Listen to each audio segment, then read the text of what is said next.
Syederalun, seorang kurir pengantar makanan dengan sepeda, menangis di jalanan.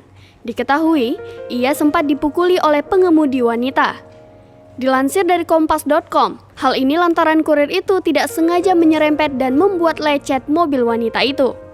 Meski kurir sudah meminta maaf sambil menangis, namun pengemudi mobil masih tampak kesal. Kisah ini pun viral setelah diunggah akun Twitter @prince_reydaus pada Selasa 29 Maret 2022. Peristiwa ini diyakini terjadi di Filipina. Dalam video tampak pengemudi wanita berusaha merebut ponsel kurir dari dudukannya di sepedanya. Meski berhasil menyelamatkan ponsel dari serangan, namun ia tak kuasa menahan pukulan. Pengemudi mobil bahkan melepas paksa masker kurir sepeda itu dari wajahnya.